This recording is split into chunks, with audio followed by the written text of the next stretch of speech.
ছিল এই কাবা শরীফ থাকার কারণে হাবশার যে বাচ্চা ছিল, হাবশার যে বাচ্চা ছিল, তার এই যে কাবা শরীফের উপর নজর পড়ে সে বলল এত সুন্দর একটা কাবা শরীফ এই যে আরবের মধ্যে আছে বলেই, আরবের মধ্যে এত সুন্দর একটা কাবা শরীফ, এত মর্যাদাবান একটা কাবা শরীফ আছে বলে এর এই আরবটার অনেক সুনাম, অনেক দাম, অনেক মর্যাদা। আরবের অনেক মর্যাদা না?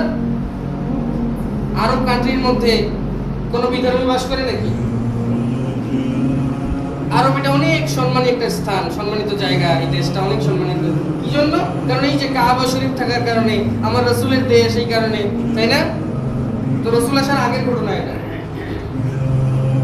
রাসূল এই পৃথিবীতে আসার আগের ঘটনা বলতেছি আমি আপনাদের। তো এই যে এত সুন্দর, এত মর্যাদাবান একটা কাবা আছে সৌদি আরবে, আরবে মক্কার মধ্যে এত সুন্দর একটা কাবা থাকার কারণে হাবশার যে বাচ্চা ছিল তার প্রচুর হিংসা হচ্ছে। সে বলতেছে এত সুন্দর কাবা যদি আমার দেশে থাকতো তাহলে আমিও অনেক মর্যাদাবান হয়ে যেতাম। কি বলছে? এই সুন্দর কাবাটা যদি আমার দেশে থাকতো তাহলে আমিও মর্যাদাবান হয়ে যেতাম। নাউজুবিল্লাহ। কাবা কি খেলার পুতুল নাকি যেখানে সেখানে তৈরি করা যায়? কাবা তৈরি করার হুকুম দিয়েছিলেন কে? আল্লাহ। কাবা কার ঘর? আল্লাহ তাআলার ঘর। কাবা তো এটা যেখানে সেখানে তৈরি করা যায় না, এটা তো পুতুল না যে যেখানে সেখানে আপনি তৈরি করে ফেলবেন। তো এই যে হাবশার বাচ্চা চিন্তা করলো আমি একটা কাবা তৈরি করব, নাউজুবিল্লাহ। এখন নকল একটা কাবা তৈরি করতে গেলে একটা আসল যে কাবা আছে সেটাকে তো ধ্বংস করতে হবে আগে, নাউজুবিল্লাহ। আমার দেশের নকল কাবাটা যে আবাদ হবে, যার কারণে আসল যে কাবাটা আছে সেটাকে ধ্বংস করতে হবে, সেই পরিকল্পনা করলো। পরিকল্পনা করার পরে তার দেশের একজন গভর্নর ছিল, তার নাম আব্রাহা। কি নাম? আব্রাহা। আব্রাহা নামক একজন ব্যক্তি যে গভর্নর ছিল ইয়ামানের কি ছিল? গভর্নর ছিল। তো এই যে আব্রাহাকে বললো যে তুমি যাও একটা সেনা দল নিয়ে এই যে কাবা শরীফের উপর, যে আরব কান্ট্রির মধ্যে যে কাবা আছে, মক্কার মধ্যে যে কাবা আছে, আল্লাহর ঘর কাবা, বাইতুল্লাহ যে কাবা শরীফটা আছে, এটাকে ধ্বংস করে দাও। কে বললো? হাবশার বাদশা। কাকে বললো? আব্রাহাকে বললো যাও তুমি ধ্বংস করো আর আমি আমার দেশে একটা নতুন কাবা স্থাপন করবো। নাউজুবিল্লাহ। তার দেশে নতুন একটা কাবা স্থাপন করবে। এজন্য অনেক লস্কর এবং সৈন্য সামন্ত নিয়ে কাবা শরীফ, আমাদের বাইতুল্লাহ শরীফকে ধ্বংস করার জন্য গেল কে? আব্রাহা। আর আল্লাহর ঘর, আল্লাহ রাব্বুল আলামিন, আমরা সারাদিন আল্লাহ রাব্বুল আলামিনের এত নাফরমানি করি, আমরা মুসলমানের কথা বাদই দিলাম। একজন কাফের, একজন নাস্তিক, একজন বেঈমান আল্লাহ রাব্বুল আলামিনের সারাদিন কত নাফরমানি করে, তবুও আল্লাহ রাব্বুল আলামিন তাকে হেফাজত করে। আল্লাহ রাব্বুল আলামিন তবুও তাকে খাওয়ায়, তবুও তাকে পালায়।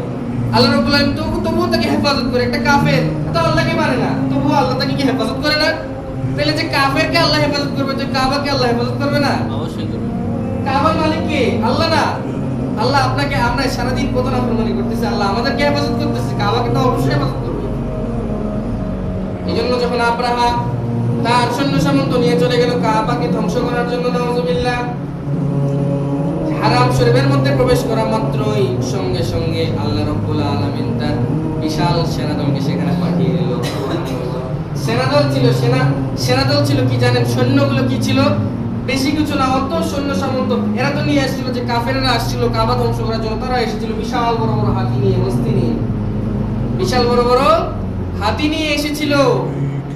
কিন্তু আল্লাহ রাব্বুল আলামিন ছোট্ট ছোট্ট আবাবিল পাখির মাধ্যমে তাদেরকে ঘায়েল করেছে। সুবহানাল্লাহ। কি করেছে? ছোট্ট ছোট্ট আবাবিল পাখির মাধ্যমে, ছোট্ট ছোট্ট প্রাণীর মাধ্যমে আল্লাহ রাব্বুল আলামিন ওই এত বড় বড় হাতিদেরকে ঘায়েল করেছেন। হারাম শরীফের মধ্যে ঢোকার সঙ্গে সঙ্গে এই যে আক্রমণ শুরু হয়ে গেল, কোথায় থেকে যেন বিশাল পাখির দল চলে আসলো। ছোট্ট ছোট্ট পাখি মুখের মধ্যে ছোট্ট ছোট্ট পাথর নিয়ে পাথর আঘাত শুরু করে দিল। পাথর আঘাত করতেছে, মুখের মধ্যে পাথর নিয়ে ছেড়ে দিচ্ছে।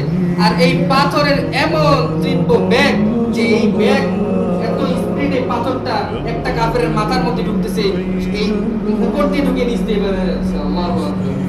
কিরকম বেগ ছিল, কিরকম গতি ছিল। এখন বলতেছেন এই সাধারণ একটা পাখি কিভাবে এত স্পিড একটা কাজ করতে পারে? আমরা মানুষেরা যে পিস্তল তৈরি করি না, রাইফেল তৈরি করি, রাইফেলের ট্রিগার দিয়ে যে লোহার যে কণা বের হয় এটা দিয়ে একটা মানুষের পেট ছেদ হয়ে যায় না? তাহলে যেটা জড় বস্তু, এই জড় বস্তু দিয়ে যে জিনিসটা তৈরি করে আপনি মানুষকে ভেদ করে দিতে পারতেছেন, এই পাশ থেকে ওই পাশে নিয়ে যেতে পারতেছেন, মানুষকে ভেদ করে এত শক্ত একটা জিনিস তৈরি করতে পারতেছেন, আর সেই জায়গায় একটা পাখি তো জীবিত না, জীবিত না, এটা পাখি তো জীবিত, এটা তো কোনো ব্যাপারই না আল্লাহর কাছে। পাখি কি আসছে? পাখি মুখের মধ্যে ছোট্ট ছোট্ট ক্ষুদ্র এরকম নিয়ে আসছে, পাথর কণা নিয়ে এসে মুখ থেকে ছেড়ে দিয়েছে। প্রত্যেকটা পাথর গিয়ে প্রত্যেকটা সৈন্যকে এরকম কাফের সৈন্যকে লাগছে, একটা প্রত্যেকটা ছিদ্র নিয়ে শেষ।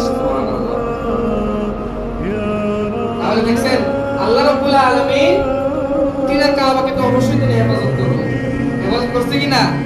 করছে। তো পারছে? কাবাকে ধ্বংস করতে পারছে?